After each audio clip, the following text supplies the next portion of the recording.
qiraatul amwati au lil amwat, membaca Al-Quran untuk orang-orang yang sudah wafat. Wahia qiraatun muntasyiratun baina awamil muslimin fi aqtaril alam. Qiraah model ini sangat terkenal atau bahkan menyebar di kalangan orang-orang awam fi aqtaril alam, hampir di seluruh wilayah. Orang dulu mengartikan penjajahan. Jadi qiraah Al-Quran dengan tujuan pahalanya diharapkan sampai kepada orang-orang yang sudah meninggal. Itu menjadi tradisi yang merata di seluruh dunia. Bukan hanya di Indonesia atau di Jawa, hampir merata. Fayaqra'unal Qur'ana, mereka membaca Al-Quran biniyati ihda'i thawabihi lil mayyit, dengan niat menghadiahkan pahalanya kepada mayyit. Waqad yuhdiruna qari'an, terkadang mereka menghadirkan qari yaqra'u wa huwa mustahdirun li hadzal qasdi, untuk membaca dengan tujuan ini. Jadi itu ternyata di mana-mana begitu. Datangkan orang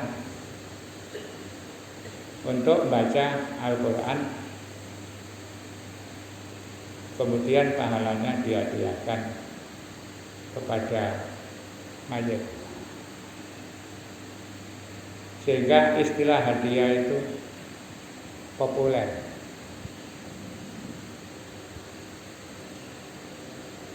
Jadi ada istilah mohon hadiah Fatihah. Istilahnya hadiah. Belakangan berkembang barokah. Mohon barokah Fatihah. Itu sampai kemana-mana itu ada istilah model begitu itu. Jadi orang mendatangkan qari, mendatangkan orang-orang yang baca Al-Quran untuk hadir di rumahnya dengan tujuan supaya bacaan-bacaan itu dihadiahkan kepada keluarga yang sudah meninggal. Au qad yatlubuna minal qubur,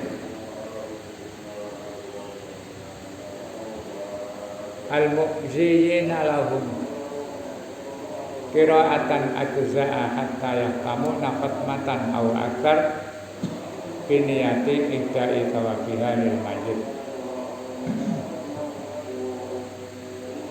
Atau mendatangkan orang itu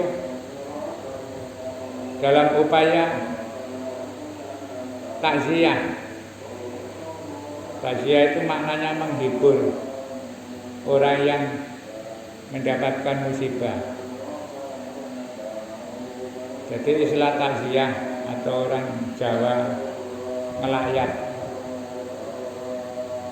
itu takziah itu menghibur orang yang kena musibah. Bukan kematian saja sebenarnya.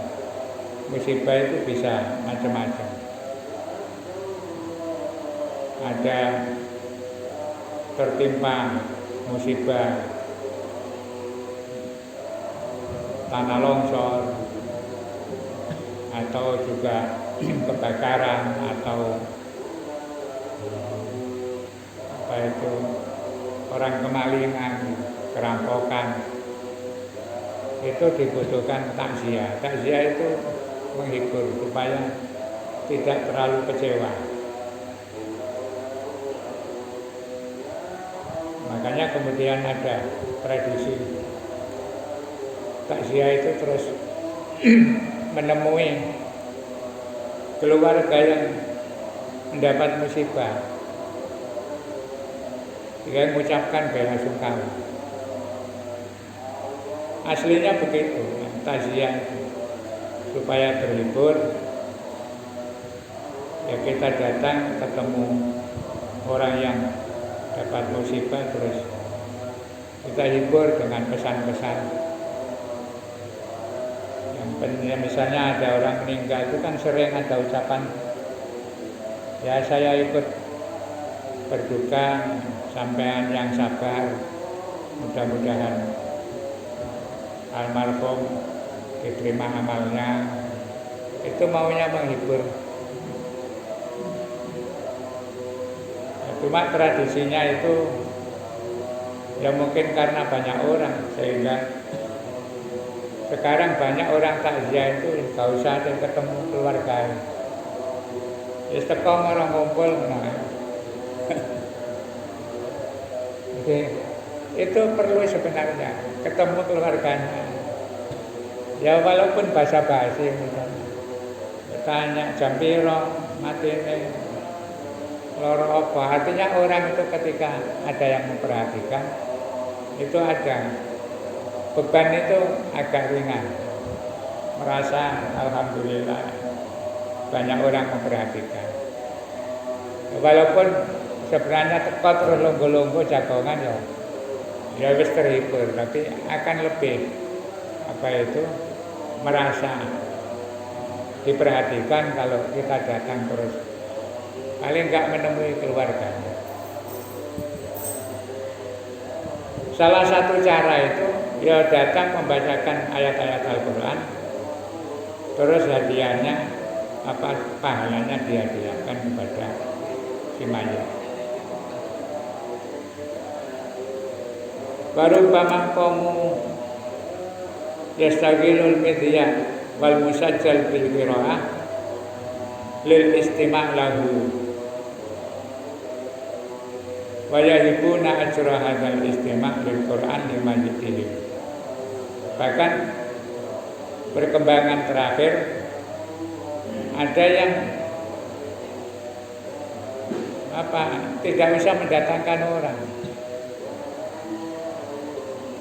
nyetel kaset, saking modernnya. Gak usah nek ana wong nyetel kaset ae, hadiah pahalanya dikirimkan nang sing mati. Nah, itu kalau dibiarkan berkembang, akhirnya semakin modern itu semakin praktis. Akhirnya gak ana wong kirim donga nyiapno berkat, cukup nyetel kaset. Jadi tradisi itu memang terjadi. Wa mahma ikhtalafat al-kaifiyatu, mungkin caranya juga bisa berbeda-beda. Bal qira'atu fi hadhil mawadhi', qira'ah dengan cara seperti itu laisat li ajril hurufi faqat, bukan sekedar ingin mendapatkan pahala dari bacaan huruf-huruf Al-Quran, bal yuqsadu hibata sawabihi lil amwat, tetapi juga ada niatan untuk menghadiahkan pahalanya kepada orang yang mati. Masalah sampai dan tidaknya pahala orang membacakan Al-Quran lil mayyit kepada mayit, ikhtalafa bihal ulama, maka ada perbedaan-perbedaan pendapat menurut para ulama.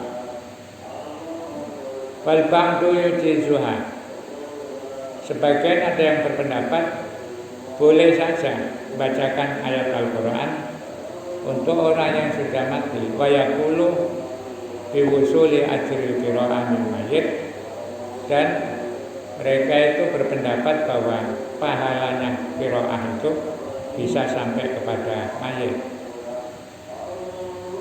tentu kemudian punya alasan.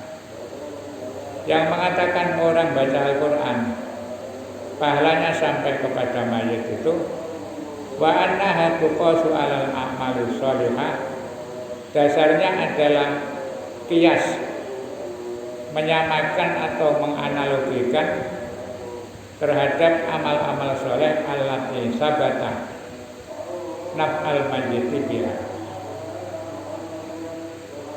yang ada hadis bahwa amal soleh itu bisa bermanfaat untuk mayit. Di hadis Nabi itu kan banyak menceritakan tentang amal orang lain yang itu bisa bermanfaat untuk orang yang sudah meninggal. Salah satunya doa lil mayyit. Itu orang lain yang berdoa, tetapi bisa sampai kepada mayit. Buktinya apa? Buktinya Rasulullah mensyariatkan kalau ada orang meninggal itu wajib disolati. Sholat itu isinya mendoakan mayit. Maka di dalam sholat ada doa Allahumma ighfir lahu wa Allahumma ighfir laha warhamha wa'afihi wa'fu anhu atau wa'afiha wa'fu anha. Kalau mayitnya banyak, ya Allah maghfir lahum warhamhum wa'afihim wa'fu anhum. Kayak kemarin musibah kapal tenggelam itu, sholat gaib di mana-mana ya. Doanya Allahumma ighfir lahum warhamhum wa'afihim wa'fu anhum. Itu membuktikan bahwa amal orang lain itu bisa bermanfaat untuk si mayit. Jadi tidak perlu dipertanyakan. Doa itu bisa wusul, bisa sampai kepada mayit. Ada lagi sedekah, atau yang paling jelas di dalam hadis Nabi itu masalah haji. Ada sahabat lapor kepada Rasulullah, ya Rasul, ibu saya itu termasuk orang kaya. Andaikan sehat, itu beliau mestinya mampu untuk menunaikan ibadah haji. Tapi sakitnya sudah lama, terus tidak sempat haji, akhirnya meninggal.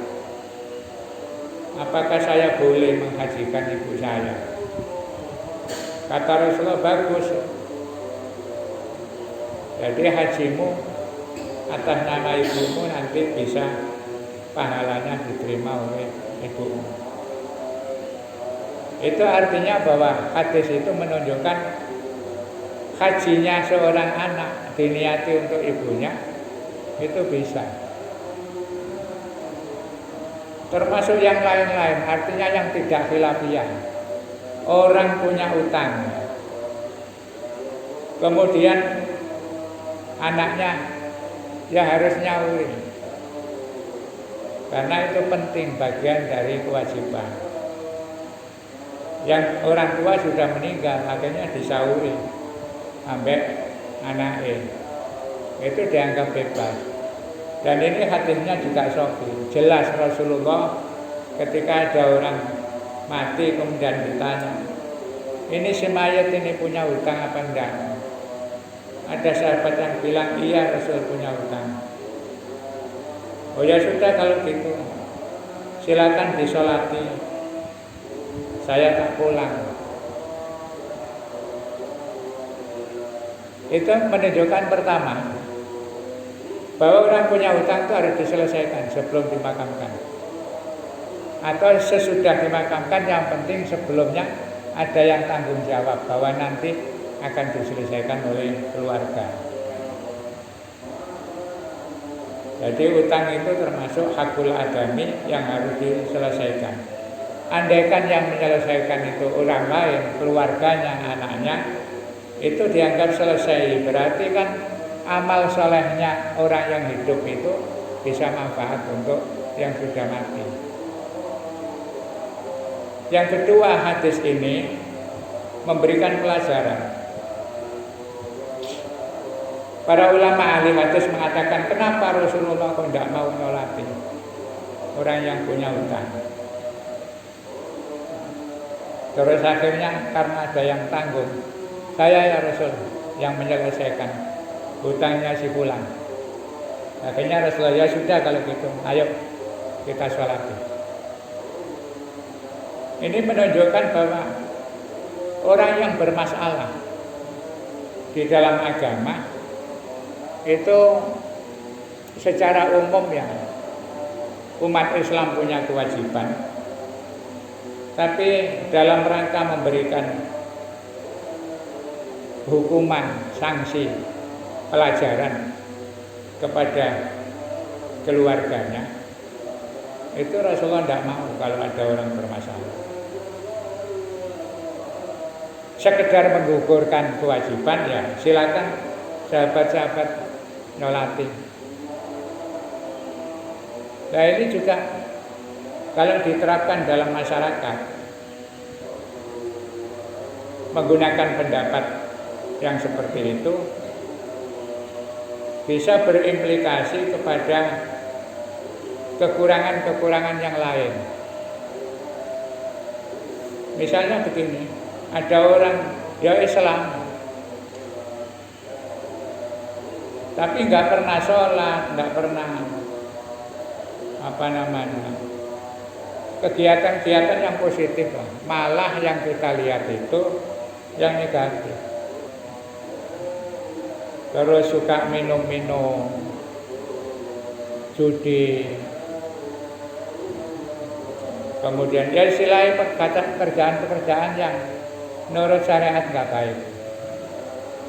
Itu para ulama ada yang berpendapat kalau ada orang begitu itu, misalnya mati, wong jenenge wong Islam, KTP ini Islam, jadi sholat itu ya apa, namanya Islam, tapi disolati kok ya apa. Jadi sama-sama ada pertanyaan, gak disolati kok, Islam disolati kok rasanya gak seret. Itu bisa ngambil pendapat yang ini. Ya silakan disolati. Terus cukup wong siji loro sapa sing perlu ya wis kancane sing biasa melek-melek main sing api-api gak usah nyolati.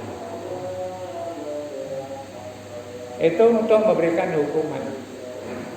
Gak tahu sholat, gak tahu. Disolati sapa sing ngono, keluargae dhewe kono. Yang penting ada yang nyolati. Jadi kadang ulama-ulama dulu itu juga begitu. Makanya kemudian dampaknya di masyarakat kan begitu. Padahal wong apik sing tak ziarahke. Karena mereka itu tadi ya semangat orang baik. Wong elek kadang-kadang kata pengen sing teko. Sing nyolati kadang yang rasa-rasa. Kok teko kari-kari wae ngepres wae budal nang kuburan gamelak nyolati. Nah itu dari hadis ini. Maka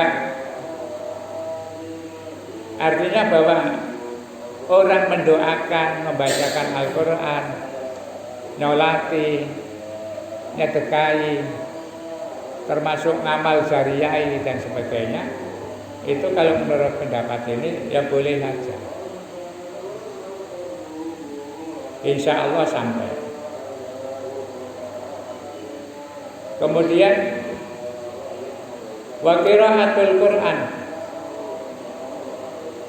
ajallu min katsirin min tilkal amal fa hiya aula bi usuli sawabiha.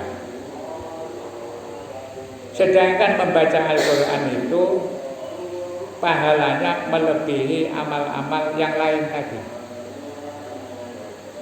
Kalau yang sedekah saja sampai, kemudian yang haji sampai, mendoakan sampai, apalagi membacakan Al-Quran, fahiya aula bi usuli sawabiha, lebih-lebih mesti pahalanya akan sampai Wa ilam yarid nasun sahihun wa sharihun, walaupun tidak ada hadis atau nas yang jelas secara sahih.